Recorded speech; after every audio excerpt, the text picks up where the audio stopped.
खबर उत्तराखंड देख रहे हैं आप और मैं हूं आपके साथ ज्योति। मुख्यमंत्री पुष्कर सिंह धामी ने हल्द्वानी के लामाचौड़ पहुंचकर एक प्रोग्राम में 3 साल की उपलब्धियां गिनाई है। सीएम धामी ने कहा कि उनकी सरकार ने पिछले 3 सालों में 17,000 सरकारी नौकरी देकर इतिहास रचा है। इसके अलावा आगामी बजट सत्र में सरकार एक सशक्त भू कानून लेकर आने वाली है। मुख्यमंत्री पुष्कर सिंह धामी ने कहा कि प्रदेश सरकार राज्य के हित में कई फैसले ले रही है। उन्होंने कहा कि सशक्त नकल विरोधी कानून का नतीजा है कि उत्तराखंड के सभी परीक्षार्थियों यानी परीक्षाओं में सभी जिलों के परीक्षार्थी नौकरी में जा रहे हैं।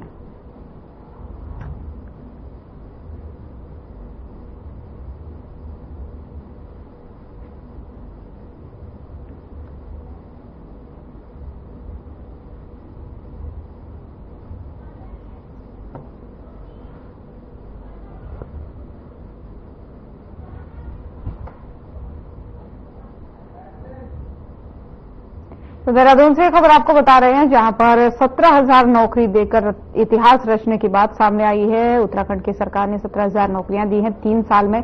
ये उपलब्धियां मुख्यमंत्री पुष्कर सिंह धामी ने गिनवाई है। जब वो यहां पर पहुंचे देहरादून में तो पुष्प गुच्छ देकर के स्वागत उनका किया गया।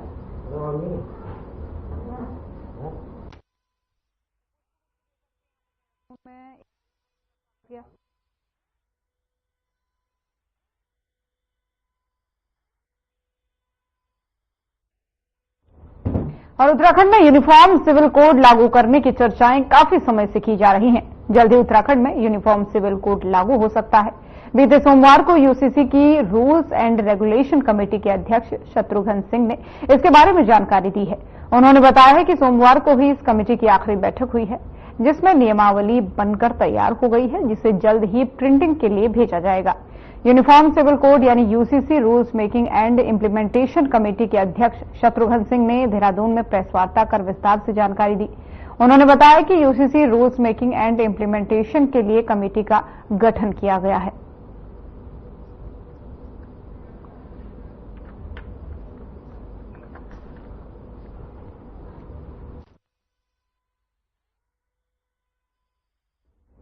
उत्तराखंड के परंपरागत फसलों और भोजन के उत्सव गणभोज दिवस को प्रदेश के स्कूल कॉलेजों, मेडिकल कॉलेजों में वृहद रूप से मनाया गया है।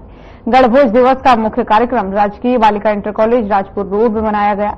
हिमालय पर्यावरण जड़ी बूटी एग्रो संस्थान जाड़ी, तत्व फाउंडेशन, आगाज फेडरेशन और पर्वतीय विकास शोध केंद्र ने आयोजित किया। आपको बता दें कि इस बार राज्य सरकार ने स्कूल कॉलेजों, स्वास्थ्य विभाग और विश्वविद्यालय को पत्र जारी करके अनिवार्य रूप से गणभोज दिवस मनाने के निर्देश जारी किए हैं। तो देहरादून से ये तस्वीरें आपको दिखा रहे हैं, जहां पर गणभोज का जो है एक तरीके से शुभारंभ हुआ। मंत्री आपको दिख रहे हैं, यहां पर जो है प्रदेश सरकार में मंत्री भी यहां पर पहुंचे। उन्होंने कहा कि उन्होंने तमाम सारी बातें की। उन्होंने कहा कि प्रदेश सरकार के निर्देश में ये उत्सव गणभोज दिवस का आयोजन किया गया है। एक तरीके से उत्सव के तौर पर इसको मनाया जा रहा है और यहाँ पर जो है परंपरागत भोजनों को पहचान मिल रही है। स्कूल कॉलेजों में भी ये कार्यक्रम मनाया गया है गणभोज दिवस। उत्तराखंड के जो पारंपरिक भोजन है, जो एक तरीके का पारंपरिक भोजन है, उसको पहचान मिलने की बात यहाँ पर मिल रही है। ये बात मंत्री धन सिंह रावत कहते हुए नजर आए।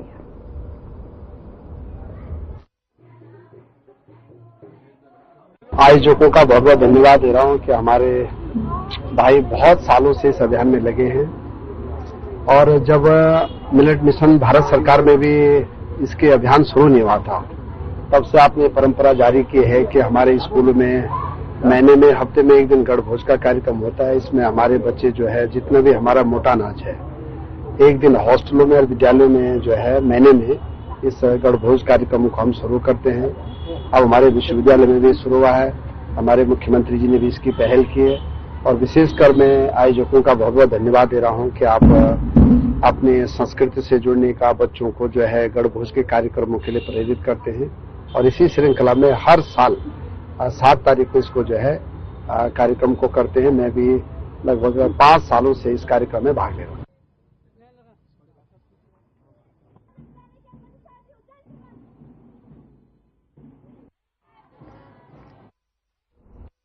और कॉर्बेट नेशनल पार्क और राजाजी टाइगर रिजर्व के बीच बफर जोन का काम करने वाले लैंसडाउन डिवीजन में आकाश गंगवार ने नए प्रभागीय वनाधिकारी के रूप में अपना कार्यभार ग्रहण किया है। लैंसडाउन डिवीजन के नए डीएफओ आकाश गंगवार ने इस दौरान मानव वन्य जीव संघर्ष कम करना और इको टूरिज्म पर जोर देते हुए कहा कि डिवीजन में और जीवों की सुरक्षा व बर्ड वॉचिंग को बढ़ावा देना उनकी प्राथमिकता होगी।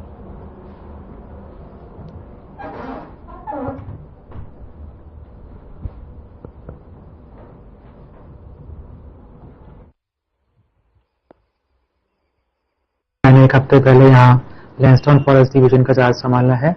ये मेरी पहली पोस्टिंग है और इसमें मेरी जो प्राथमिकताएं रहेंगी, पहला तो है कि मानव वन्यजीव संघर्ष जो है हमारे डिवीजन में उसको न्यून करना। उसके लिए हम पेट्रोलिंग बढ़ाएंगे और जो भी चीजें हो सकेंगे उसको करने का प्रयास करेंगे। दूसरा मेरी प्राथमिकता रहेगी कि सस्टेनेबल इको टूरिज्म, बर्डिंग ट्रेल, ये सब डेवलप करना।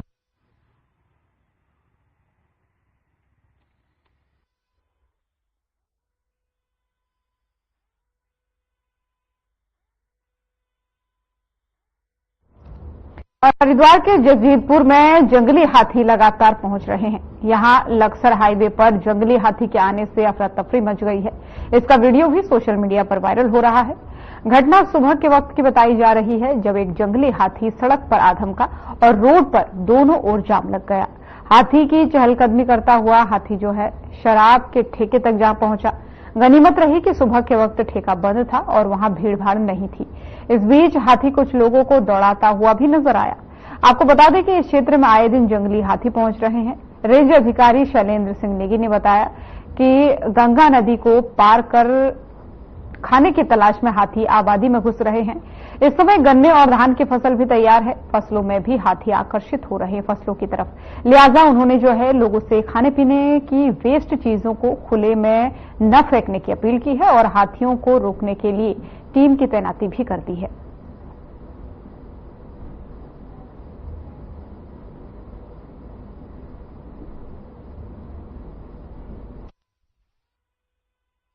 वीडियो है, वहां से जब हाथी को निकाला गया तो हाथी लक्सर जो हरिद्वार रोड है उसे क्रॉस करते वक्त का ये वीडियो है। वो अपने क्षेत्र की तरफ रवाना होता, तभी वहां पे एक मदिरा पान पिया हुआ व्यक्ति था जो कि हाथी के सामने लड़खड़ा कर गिर गया, पर हाथी जो है सुरक्षित उधर निकल गया।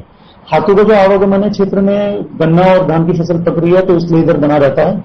और जहां तक खतरे की बात है तो जो ठेका है या आसपास के जो लोग हैं वहां पे आजकल सेल्फी और वीडियो बनाने के चक्कर में भी वहां पर भीड़ लगा लेते हैं।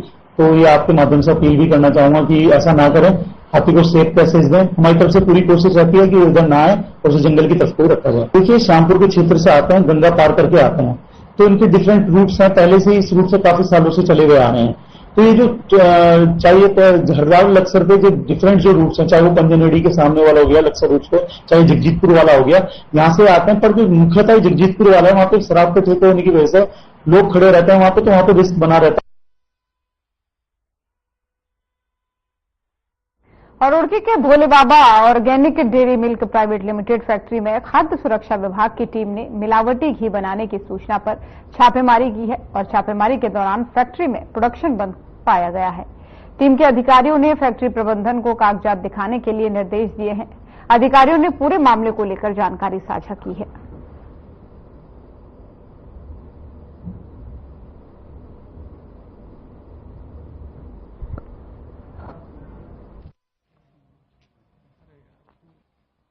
खाद्य सुरक्षा आयुक्त महोदय के निर्देशानुसार हमारी हरिद्वार के जनपद की एफडी की टीम पहुंची है। तो यहाँ आने का मकसद है कि घी में आज की मिलावट के आधार पर हम लोग जांच कर रहे हैं। आयुक्त महोदय द्वारा जो निर्देश दिए गए कि इसकी जांच की जाए कि मेन फैक्ट क्या है। उसके आधार पर हम जब यहाँ पहुंचे तो हमें पता चला कि सेंट्रल लाइसेंस इसमें जो निर्माण लाइसेंस दिया गया सेंट्रल एफएसआई द्वारा लिया गया है, सेंट्रल यूनिट है। तो आज मॉडल के निर्देश आए हैं, अदरवाइज सेंटर की जो उनकी इन्फॉर्मेटिव टीम है वो इस पर कार्य करती है। हमने पाया यहाँ पे देखा कि यहाँ पे कोई भी मशीन इंस्टॉल है, लेकिन इस पर कोई भी इस टाइम फाइनल प्रोडक्ट हमको नहीं मिला है, ना बन रहा है इंस्पेक्शन सर। यहाँ पे हमें दो लोग मिले जो अथॉरिटी, जो इनके जो मेन अथॉरिटी है, चाहे वो लैब टेक्नीशियन हो, चाहे मैनेजर हो, चाहे ऑनर हो, वो कोई यहाँ नहीं मिले। तो सेंट्रल डीओ से हमारी वार्ता हुई फोन से, उनके द्वारा जो डिटेल हमको दी गई है उसके आधार पर हमने कॉन्टेक्ट किया है।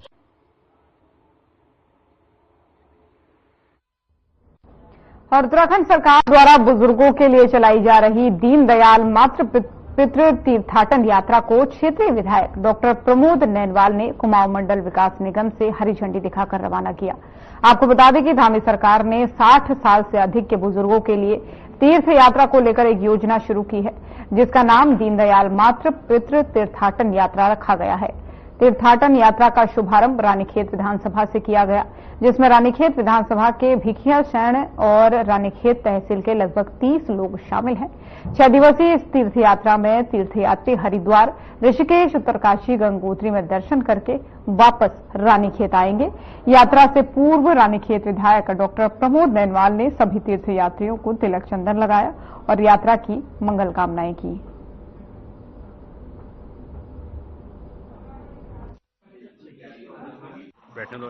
हमारे प्रदेश सरकार द्वारा वृद्धजन दीनदयाल उपाध्याय वृद्धजन तीर्थाटन योजना के अंतर्गत हमारे रानीखेत क्षेत्र के करीब 30 हमारे जो तीर्थ यात्री हैं आज सरकार द्वारा जो प्रायोजित यात्रा है उसका लाभ लेकर के तीर्थाटन पर निकले हैं। मैं हमारे साथ में हमारे जिला पर्यटन अधिकारी भी यहाँ पर आज रहे और तमाम हमारे क्षेत्र के जो सम्मानित वरिष्ठ लोग हैं आज उनके सम्मुख सबको यहाँ से हमने विदाई दी, यात्रा के लिए उनको रवाना किया और मैं सभी हमारे जो वृद्धजन हैं जो आज तीर्थाटन पर जा रहे हैं उनको बहुत बहुत शुभकामनाएं देता हूँ। कितने यात्री जाएंगे इसमें, कहाँ के यात्री? हमारे पूरे लगभग रानीखेत और भिखियाशरण तहसीलों के लगभग 30 जो तीर्थ यात्री हैं आज इस यात्रा का लाभ उठा रहे हैं और 1 हफ्ते की लगभग इनकी यात्रा है और 1 हफ्ते बाद जब ये लौट के आएंगे फिर हम इनके स्वागत करने के लिए यहाँ पर तैयार रहेंगे।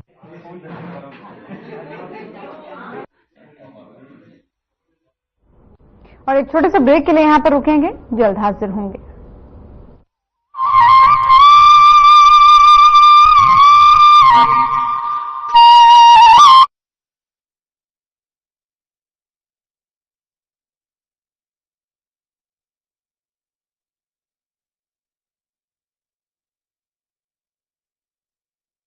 प्रधानमंत्री नरेंद्र मोदी जी के मार्गदर्शन और मुख्यमंत्री पुष्कर सिंह धामी के कुशल नेतृत्व में उत्तराखंड सरकार महिलाओं के सर्वांगीण विकास और सशक्तिकरण के लिए लगातार कार्य कर रही है।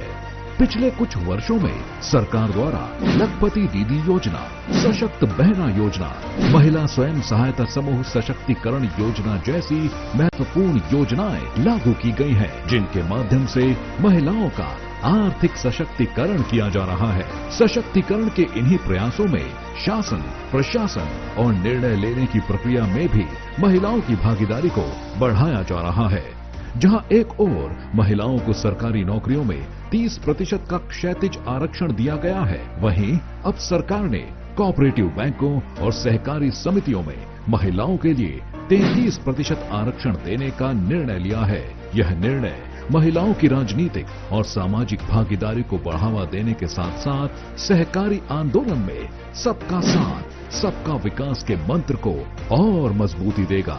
सरकार के इस ऐतिहासिक निर्णय से अब महिलाओं के लिए न्याय पंचायत स्तर पर सरकारी समितियों और जिला सहकारी बैंकों में भी महत्वपूर्ण पदों पर सुनिश्चित भागीदारी का रास्ता खुल गया है। इस निर्णय से सहकारिता विभाग द्वारा चलाई जा रही सभी योजनाओं का लाभ समाज की आधी आबादी तक और प्रभावी तरीके से पहुंचेगा। लैंगिक समानता और महिला सशक्तिकरण की दिशा में सरकार के ये प्रयास न सिर्फ महिलाओं को आर्थिक रूप से सशक्त बनाएंगे, बल्कि उनकी सामाजिक स्थिति को भी सुदृढ़ करेंगे। संकल्प से सिद्धि की ओर, सहकारिता से समृद्धि की ओर।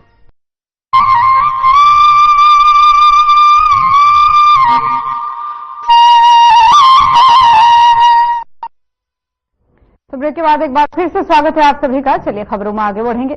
हल्द्वानी में प्रशासन ने ऑटो चालकों के सत्यापन शुरू कर दिए हैं। पिछले दिनों ऑटो में महिलाओं के साथ हुई छेड़खानी और अन्य आपराधिक वारदातों के बाद लोगों ने लगातार ऑटो चालकों के सत्यापन की मांग उठाई, जिसके बाद से प्रशासन ने ऑटो चालकों के सत्यापन की कार्रवाई शुरू की है। ऑटो चालकों को वर्दी पहने और उनके आई कार्ड के साथ ही उनके ऑटो की फिटनेस सहित अन्य दस्तावेजों की जांच के बाद से उन्हें परमिशन दी जा रही है। सत्यापन प्रक्रिया का निरीक्षण करने पहुंचे आरटीओ परिवहन गुरदेव सिंह और सिटी मजिस्ट्रेट एपी वाजपेयी ने इस प्रक्रिया को तेजी के साथ तेजी के साथ करने के निर्देश दिए। इस दौरान अधिकारियों ने बताया कि वाहनों के ऊपर सत्यापन नंबर लगाया जा रहा है। इसी के साथ ही कोई भी व्यक्ति ऑटो चालक की शिकायत कर सकता है।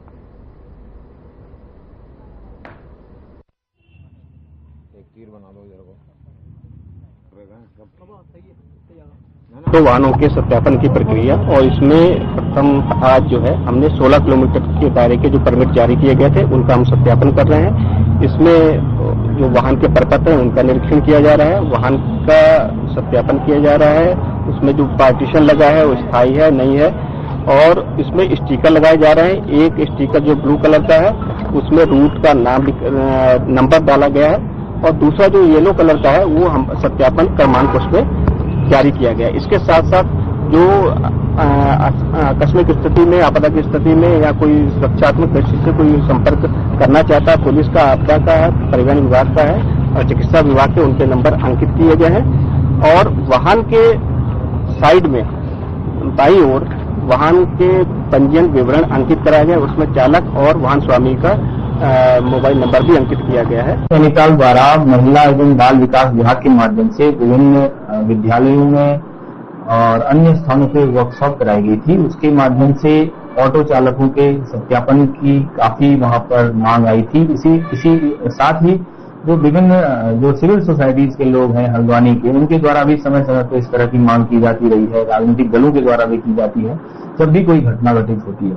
उसी क्रम में परिवहन विभाग, जिला प्रशासन के द्वारा ऑटो चालकों, 3 व्हीलर्स के लिए एक एसओपी निर्गत की गई थी। उसके क्रम में हमारे द्वारा पुनः बैठक की गई और इसमें बहुत सारी बातें हैं। उसी क्रम में पुलिस और परिवहन विभाग द्वारा संयुक्त रूप से एक सत्यापन का यहाँ पर एक रोस्टर जारी किया गया है।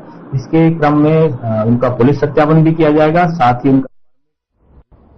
और सल्ट में वन्य प्राणी सप्ताह धूमधाम से मनाया गया। समापन के मौके पर प्रभागीय वनाधिकारी दीपक सिंह, उप प्रभागीय वनाधिकारी रानीखेत काकुल पुंडीर, उप वन क्षेत्राधिकारी मोहन जगदीश चंद्र गोस्वामी के नेतृत्व में राजकीय कन्या उच्चतर माध्यमिक विद्यालय भतरौंज खान में वन्य प्राणी सप्ताह को लेकर गोष्ठी आयोजित की गई, जिसमें वन विभाग ने स्कूली बच्चों सहित अन्य स्टाफ को वन्य प्राणी के संरक्षण और संवर्धन के लिए जागरूक किया। उप वन क्षेत्राधिकारी मोहन जगदीश चंद्र गोस्वामी ने वन्य जीव सुरक्षा और मानव वन्य जीव संघर्ष की घटनाओं, वनों और वन्य जीवों का महत्व, मानव वन्य जीव संघर्ष के कारण और बचाव के उपाय के बारे में विस्तार पूर्वक जानकारी दी है। साथ ही स्कूली बच्चों ने वन्य जीव पर आधारित निबंध और कविता प्रतियोगिता में प्रतिभाग किया है।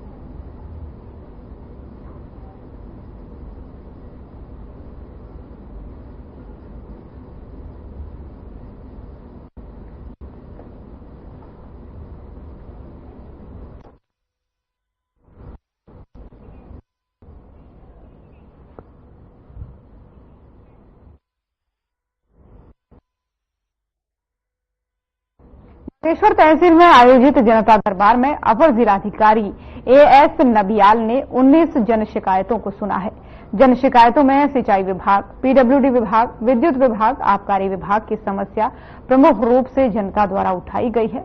सभी विभागों को 15 दिन में शिकायतों का निस्तारण करने के लिए एडीएम के स्तर से आदेशित किया गया है। सीएम हेल्पलाइन पोर्टल में दर्ज शिकायतों में आबकारी विभाग बागेश्वर प्रमुख है।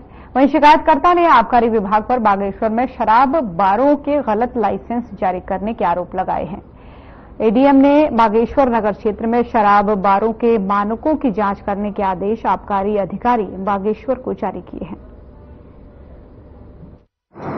आज की जनसुनवाई जो जिलाधिकारी महोदय के निर्देश पर प्रारंभ की गई थी, सभी विभाग के अधिकारी यहां उपस्थित थे। आज की जनसुनवाई में विभिन्न विभागों के लगभग 18 शिकायत प्राप्त हुई है। 18 शिकायतों में से कुछ ज्यादातर पीडब्ल्यूडी और सिंचाई विभाग या फिर विद्युत विभाग से संबंधित था, कुछ रास्तों को लेकर भी था।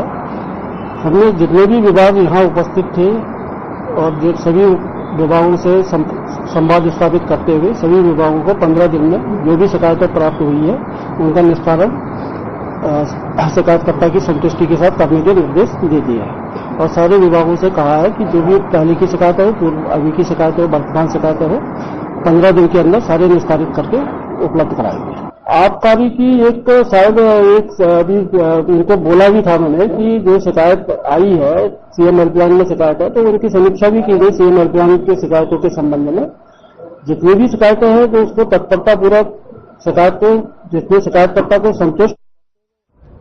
और देहरादून में बार बार चेतावनी देने के बाद भी काम में सुधार नहीं देखने पर नगर निगम ने आखिरकार जो है EESL से शहर की स्ट्रीट लाइटों की मरम्मत और रखरखाव का काम छीन लिया है।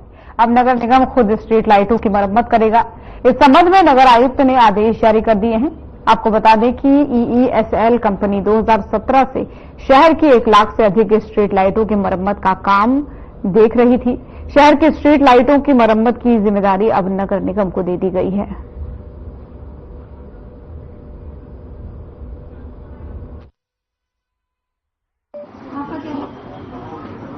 नगर निगम का टेंडर ऑलरेडी रेडी है, RFP रेडी है।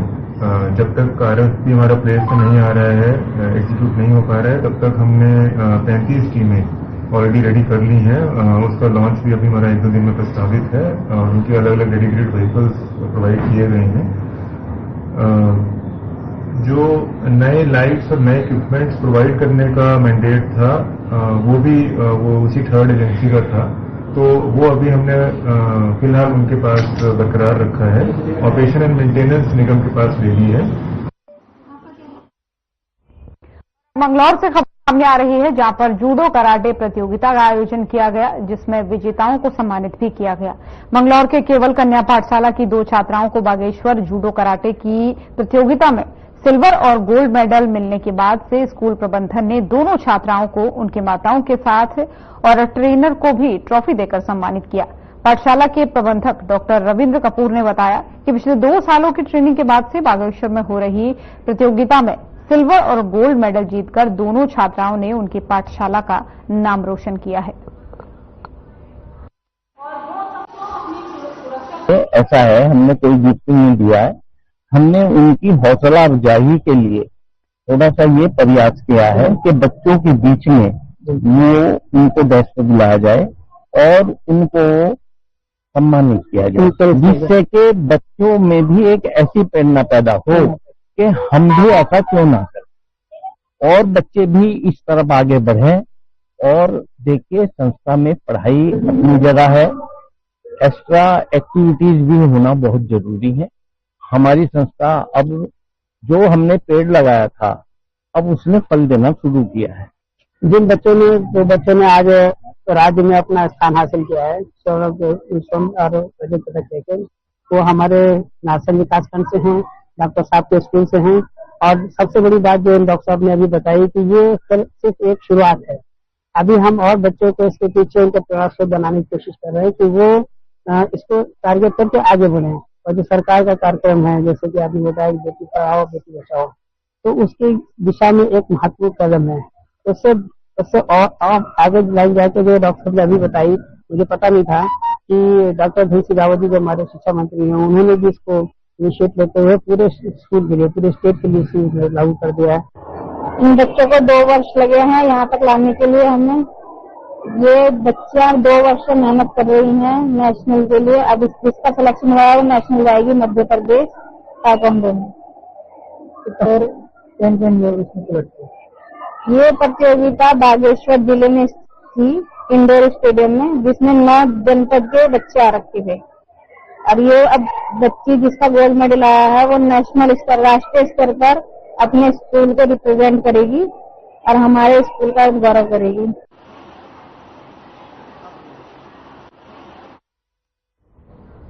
तो खबर उत्तराखंड देख रहे थे आप। बुलेटिन में फिलहाल इतना ही। खबरें लगातार जारी हैं। नमस्कार।